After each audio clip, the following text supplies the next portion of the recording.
What began as a dream is now becoming real. Come and play Gada Electronics.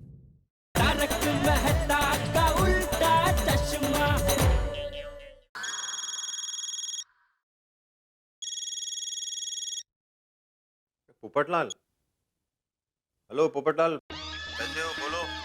Naziruddin भाई पोपटलाल तुमको जानते हैं? अरे मैं खुद भी हैरान हूँ कि वो मुझे जानते हैं। अरे भाई पोपटलाल, तुमने मेरा एक बार इंटरव्यू लिया था। तुम मुझे भूल सकते हो, लेकिन तुम भूलने वाली चीज नहीं हो। थैंक यू अजहर भाई, थैंक यू। अगर मैं गलत नहीं हूँ तो अभी जेठालाल जी ने तुमसे बात की। अरे नजीरुद्दीन भाई आप मुझे भी जानते हैं? मैंने तो आपका कभी इंटरव्यू नहीं लिया, फिर आप मुझे कैसे जानते हैं? मैं पूरी गोकुलधाम सोसाइटी को जानता हूँ। आसिफ भाई कैसे हैं? वो एकदम मजे में, लेकिन आपने बताया नहीं आप हम सबको कैसे जानते हैं? पोपटलाल ने मुझे आप सबके बारे में बताया था। अरे आप लोग भी कमाल का जीपीएल खेलते हो, गोकुलधाम प्रीमियर लीग। आप सब बड़े मजेदार लोग हो। मैं आऊंगा कभी जीपीएल में खेलने के लिए। मजा आ जाएगा। वाह अजहर भाई, आपने तो हमें खुश कर दिया। खुश कर देता। अभी अभी हमने आपकी जो फिल्म आ रही है अजहर, जो आपके जीवन पे बनी है, उसका प्रोमो देखा, बड़ा कमाल का प्रोमो था भाई। Very nice, very nice. Thank you very much. हाँ, लेकिन प्रोमो की तरह फिल्म मोबाइल पे मत देखना। नहीं आप चिंता मत कीजिए, मैं इन्हें फिल्म मोबाइल में नहीं देखने दूंगा। अजहर जी, मैं आत्माराम तुकाराम भिड़े, गोकुलधाम सोसाइटी का एकमेव सेक्रेटरी बात कर रहा हूँ। देखिए, मैं पूरी सोसाइटी की ओर से आपकी फिल्म के लिए शुभकामनाएं देता हूँ। हाँ, all the best. Thank you, बहुत बहुत शुक्रिया। जब आप क्रिकेट खेलते थे ना, तो मैं आपके क्लासिकल शॉट का बहुत बड़ा फैन था। क्या बात। अजहर ब्रो, आपकी तो कैप्टेंसी और साथ में फील्डिंग धांसू है एकदम। कॉलर बॉलर ऊपर करके मस्त है। आप अपनी फिल्म में खुद क्यों नहीं एक्टिंग कर रहे? मेरे ब्लड में सिर्फ क्रिकेट है, एक्टिंग नहीं है। अच्छा। Okay bye, enjoy the film. Bye bye. चलो फिर मिलते हैं। बात करनी हो बताना, तो बहुत पुराना है। वैसे एक बात है दोस्तों, अपने इंडिया में क्रिकेटर्स और फिल्मस्टारों का बोलबाला है। हाँ, लेकिन चिंता मत करो, अपनी सोसाइटी से भी एक क्रिकेट स्टार निकलने वाला है। हाँ, कौन? अरे जेठालाल, तुम्हें नहीं पता? अपना टप्पू। सही बात है। बड़ा होके वो बहुत बड़ा क्रिकेट स्टार बनेगा, देखना। और हमारे लिए कितने बड़े गौरव की बात होगी वो। हाँ ये तो जेठालाल, तुमको तब लोगों को पार्टी देना पड़ेगा। हाँ भाई, बिल्कुल, पार्टी तो बनती है। हाँ, बनती है। अरे जरूर सबको पार्टी दूंगा, और आपको अलग से हैप्पी बार में दूंगा। जेठालाल, तुमने जो उसे ट्रेनिंग दी है ना, अरे वो इतना बड़ा स्टार बनेगा कि उसके ऊपर भी पिक्चर बनेगी, देखना। अरे हाँ, और हो सकता है अपने आसिफ भाई मोदी बना है। हाँ। हाँ बबीता, हाँ, थोड़ा पार्टी खत्म हो गया है, बस मैं थोड़ी देर में ही आता हूँ। हाँ, बबीता का फोन है, मेरे को जाना है। हम भी घर ही जाएंगे, हम यहाँ पे थोड़ी ना रुकेंगे। अरे भाई, आपको तो बबीता जी का फोन आया, मुझे कोई फोन नहीं आएगा। अगर मैं लेट हो गया ना, तो बापूजी खुद दरवाजे पर खड़े होंगे मेरा स्वागत करने के लिए। चलो भाई, चलो फिर। अक्ल ही नहीं। सॉरी बापूजी। तू क्यों सॉरी बोल रहा है? अभी आपने मुझे कहा ना अक्ल ही नहीं है। तुझे नहीं कह रहा हूँ। तो बापूजी आपने मुझे कहा। सॉरी बापूजी। अरे नहीं बहू, तुझे भी नहीं कह रहा हूँ। तू तो बहुत समझदार और होशियार है।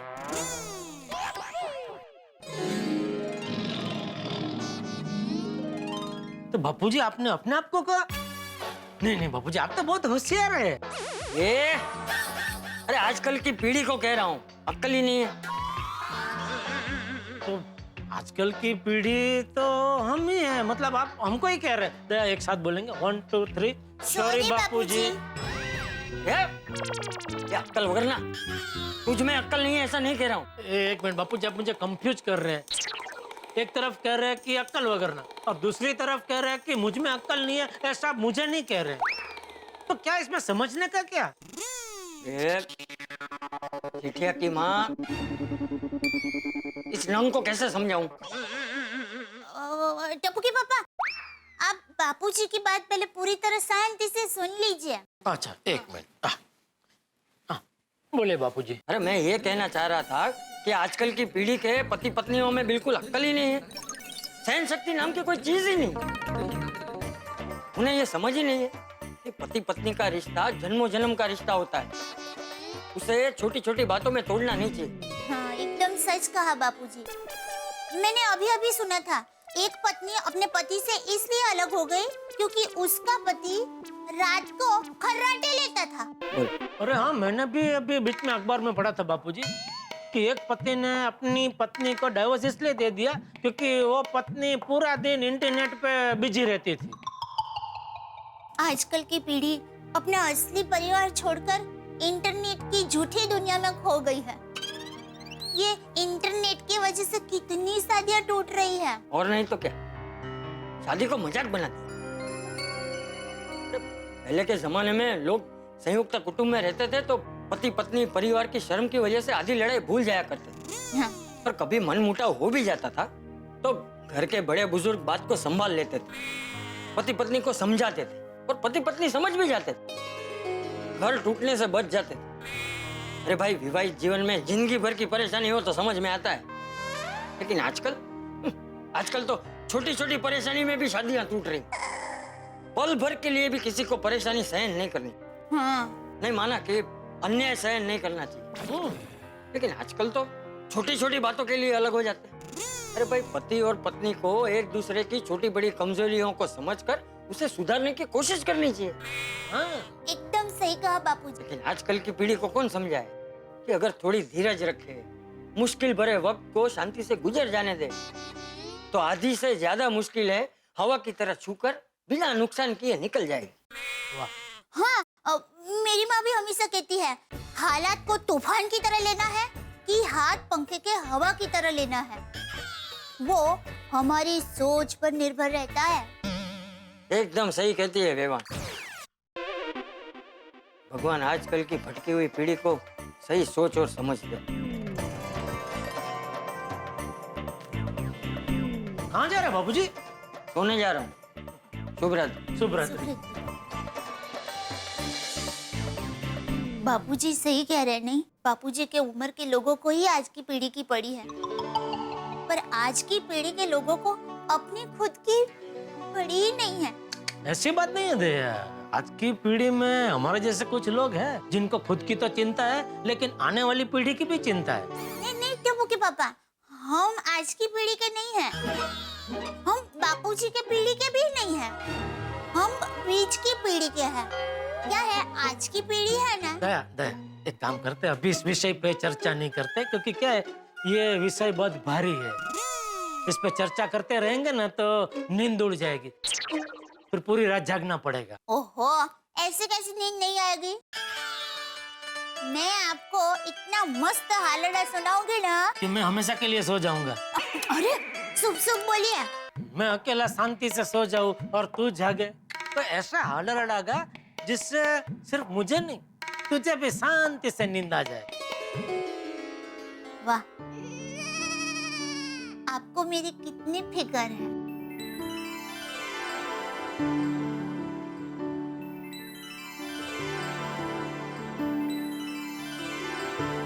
बस बस मेरी रानी, रोमांचक होके ऐसी नशीली आंखों से मुझे मत देख। देखूंगी, एक बार क्या 1000 बार देखूंगी, क्योंकि हमारा प्यार जन्मों जन्म का है और आगे हजारों जन्मों तक ऐसा ही रहेगा। टप्पू के पापा, अगले जन्म हम इंसान ना बने तो आप क्या बनना पसंद करोगे? तू क्या बनना पसंद करेगी? मैं, मुझे हिरन बहुत पसंद है। हिरन? कौन हिरन? अरे हिरन नहीं, हीराना, हिरन ऐसे दौड़ता है ना वो। हिरन? ठीक है, तो अगले जन्म में तू हिरन, मैं हिरनी। मेरा मतलब है मैं हिरन, तू हिरनी। नहीं टप्पू के पापा, आप हिरन नहीं। क्यों? अरे हिरन का स्वभाव आपके स्वभाव के साथ मैचिंग नहीं होगा। क्या है, हिरन है ना एकदम बेचारा शांत सादा सीधा होता है, और आप राजा महाराजा की तरह रहते हैं। बनना। शेर? नहीं नहीं दया, मैं शेर बनूंगा और तू हिरनी बनेगी तो प्रॉब्लम हो जाएगा। अरे अरे शेर तो जंगल का राजा होता है, उससे क्या प्रॉब्लम? अरे शेर हिरनी का शिकार करता है ना। अरे हाँ, ये तो सोचा ही नहीं था। अब एक काम करते दया, अगले जन्म में हम दोनों पंछी बनेंगे। पंछी? ना ना ना, पंछी ना बना। मुझे तो कोई प्रॉब्लम नहीं है, आपको प्रॉब्लम होगा। तो मुझे क्या प्रॉब्लम होगा? अरे पंछी पूरा दिन धूप में उड़ता रहता है और आपको तो धूप पसंद नहीं है ना, गर्मी कितनी लगती है आपको। अच्छा, तो एक काम करते हैं, हाँ। मछली बनते, पानी के अंदर ही हमेशा, ठंडा की ठंडा, टेंशन ही नहीं। मछली ना बाबा ना, मछली नहीं बनना है। क्यों? नहीं नहीं, मछली तो पूरा टाइम पानी में ही रहती है और मैं ज्यादा देर तक पानी में सांस रोक के नहीं रख सकती। अच्छा, ठीक है, नहीं, मछली नहीं बनेगी बस। तो क्या बंदर बने? मुझे तो कोई प्रॉब्लम नहीं है, आपको प्रॉब्लम होगा। अभी इसमें मुझे क्या प्रॉब्लम होगा? अरे बंदर पूरा दिन एक पेड़ से दूसरे पेड़ कूद करता रहता है और आपका स्वभाव थोड़ा ऐसी है तो आपको जमेगा नहीं। एक काम करे टप्पू के पापा, जिराफ बने। बस दया, बस अभी आज के लिए इतना काफी है, बहुत हो गया, अभी सो जाते हैं, बहुत टाइम पास हो गया, चल। बस सो जाना, बातें कीजिए ना, मजा आ रहा है। अरे दया, भगवान ने अलग अलग प्रकार के करोड़ों जीव बनाए हैं, अभी सबके बारे में सोचने बैठेंगे तो आज की पूरी रात क्या, पूरा जन्म कम पड़ेगा। हाँ, ये बात भी है। और वैसे भी अगले जन्म में हम क्या बनेंगे वो हमारे हाथ में तो है नहीं, तो फिर अगले जन्म के बारे में सोच के क्या फायदा? अरे फायदा है टप्पू के पापा। मेरी माँ हमेशा कहती है पति के साथ कभी कभी उटपटांग बातें करनी चाहिए, उससे क्या है, दोनों के बीच में प्यार भरी दोस्ती बनी रहती है। चल दोस्त, मुझे नींद आ रही है, मैं सो रहा हूँ, शुभ रात्रि। शुभ रात्रि। आज मंदिर में मैं भगवान को स्पेशल थैंक्स बोलने वाला हूँ। ऑफ कोर्स, हमारे जीवन में आया हुआ इतना बड़ा संकट दूर हो गया, स्पेशल थैंक्स तो बोलना ही पड़ेगा।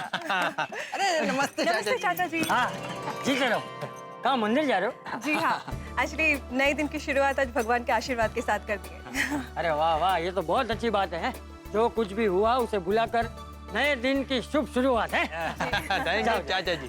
Thank you. चलो चलो।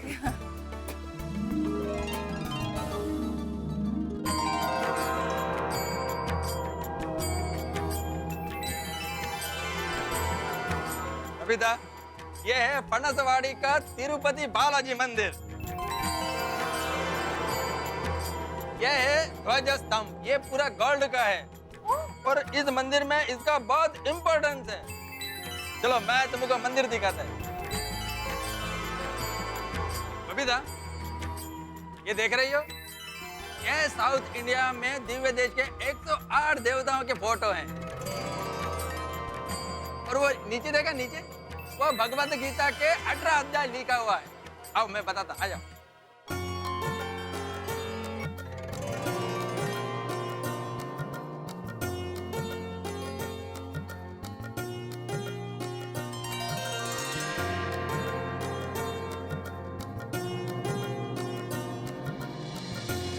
हे बालाजी भगवान, मेरी और अय्यर की लाइफ में फिर कभी ऐसा तूफान ना आए, ऐसी कृपा करना। मेरे से बहुत बड़ा गलतफहमी हो गया था, ऐसी बेवकूफी मेरे से दोबारा ना हो, ऐसा आशीर्वाद देना।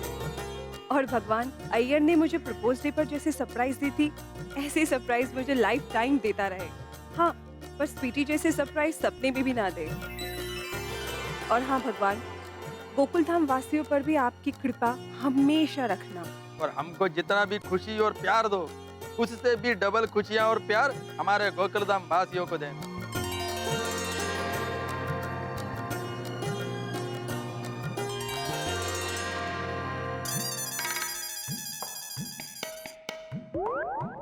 आज बालकनी में बबीता जी का दर्शन नहीं हुए। बबीता जी और अय्यर भाई के बीच में फिर से कोई गड़बड़ तो नहीं हुई होगी ना? ओ जेठालाल, हाँ? हाय, गुड मॉर्निंग। अरे good morning Babita ji, good morning Iyer भाई। ये क्या आप साड़ी में, आप लुंगी में, क्या मंदिर जाके आए? हाँ। अरे वाह, बहुत बढ़िया किया है। भगवान को बोल के आए ना कि दोबारा हमको ऐसी गलतफहमी का शिकार मत बनने देना। अरे एग्जैक्टली जेठालाल, मैं भगवान को यही बोल कर आया हूँ। हाँ वैसे बबीता जी, ये साड़ी में आप एकदम मिस कोलकाता लग रहे हैं। Oh really, thank you so much. और अय्यर भाई आप भी। क्या? मैं भी मिस कोलकाता लग रहा हूँ? नहीं, आप तो मिस चेन्नई लग रहे हैं। मिस? सॉरी, मास्टर चेन्नई लग रहे हैं। जेठालाल, उसको मास्टर नहीं मिस्टर बोलते हैं। सॉरी, हाँ मिस्टर चेन्नई लग रहे हैं। वैसे आप दोनों इतने अच्छे तैयार हुए तो फोटो लिया कि नहीं? ओह नो, मैं तो भूल ही गई। Thank you so much Jetha जी। अय्यर, हमें फोटोज लेनी चाहिए। अरे अभी ले लेता हूँ। अय्यर भाई, आप बबीता जी के बाजू में खड़े रहो, मैं लेता हूँ photo.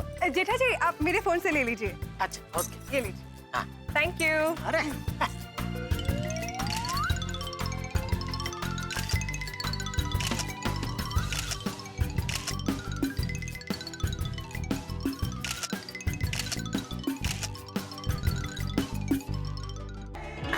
Thank you so much Jetha ji, thank you. अभी एक काम करो बबीता जी, गार्डन में चलते उधर और अच्छे आएंगे। नहीं जेठा जी, इतनी फोटोज काफी है। Thank you so much.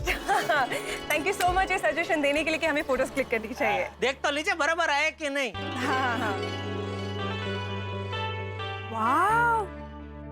अरे वाह जेठालाल, क्या मस्त फोटो क्लिक किया है। हाँ। Thank you. वैसे आपको तो फोटोग्राफर होना चाहिए था। अरे क्या बबीता जी, अब भी बच्चे को चने के झाड़ पे चढ़ा रहे हैं। अपन भले अपनी दुकान भली, लेकिन आपको और अय्यर भाई को कभी भी भविष्य में अगर फोटो खिंचवाना हो तो मुझे बता देना, आपके लिए फोटोग्राफर बन जाऊंगा। जेठिया, तू अभी तक यही है, दुकान नहीं गया? नहीं, जा ही रहा था बापूजी के अय्यर भाई और बबीता जी मिल गए। सॉरी है जेठालाल, हमारा वजह से तुमको लेट हो गया। अरे नहीं, लेट क्या, अरे उल्टा मजा आया। मजा आया? हाँ मतलब वो बबीता जी और अय्यर भाई इतने अच्छे तैयार हुए तो मैंने बोला थोड़ा फोटो खींचा, तो फिर मैंने फोटो खींचा तो उसमें मजा आया। फोटो खींचा? हाँ चाचा जी, जेठा जी ने हमारी बहुत अच्छी फोटोग्राफ्स ली है। इनफैक्ट मैं तो उनको यही कह रही थी कि उनको एक फोटोग्राफर बनना चाहिए था। अरे नहीं बबीता जी, क्या अरे क्या नहीं? अरे जेठिया, टीवी और मोबाइल बेचने में अभी मजा नहीं आ रहा है तो बन जा फोटोग्राफर। गले में एक कैमरा लटका के निकल पड़। नहीं, दुकान अच्छी है अपने लिए। चलो मैं निकलता हूँ। हम भी चलते हैं। हाँ, चलो। चलो, okay, thank okay you, bye. Bye. चलो बाबू निकलता हूँ। हाँ। अरे एक मिनट, रुक। दुकान जाते जाते मुझे धनजी के घर छोड़ दे, वो गिर गया है। किसकी नजरों में? मेरा मतलब है कैसे? अरे वो बाथरूम में दाढ़ी करते करते सेल्फी खींचने गया, उसमें वो फिसल गया। दाढ़ी करते करते शेफली ये उम्र में? अरे हाँ, वे चलने वे चापली। मित्रों, कहा जाता है कि वक्त के साथ और ठोकर खाने के बाद सब कुछ बदल जाता है, लेकिन शायद ये बात हम गोकुलधाम निवासियों पे लागू नहीं होती। गलतफहमी की इतनी बड़ी ठोकर खाने के बावजूद भी यहाँ कुछ नहीं बदला, हम में कोई परिवर्तन नहीं है। वैसे के वैसे वही मिजाज, वही अंदाज। देखिए ना, अभी भी जेठालाल और अय्यर में वही चूहे बिल्ली वाली नोक-झोंक जारी है। बबीता जी को देख के अभी भी जेठालाल के दिल में लड्डू, पेड़े, बर्फी, इमरती वैसे ही फूट रहे, यानी कि कुल मिला के कुछ नहीं बदला। हाँ, अय्यर और बबीता जी ने बालाजी भगवान से हैप्पी मैरिड लाइफ की प्रार्थना जरूर की और ईश्वर इनकी पुकार सुन भी ले। बस भगवान एक ही पुकार नहीं सुनते कि गोकुलधाम में शांति बनी रहे और कोई हंगामा ना हो। शायद इसीलिए नहीं सुनते कि आपके घरों में हंसी और ठहाके बने रहे। कई बार तो मुझे लगता है भगवान भी इस मनोरंजक सफर का मजा उठाते हैं। सही बात है साहब, ये मनोरंजक सफर तो यूं ही चलता रहा है और यूं ही चलता रहेगा। अभी यहाँ पे अपने वैवाहिक जीवन में सुख शांति के लिए प्रार्थना कर ली अय्यर और बबीता जी ने। अब कौन सा नया हंगामा होता है ये जानने के लिए आपको देखना होगा तारक मेहता का उल्टा चश्मा। जो भी हंगामा होगा आप तो हंसेंगे, देखते रहिए, हंसते रहिए।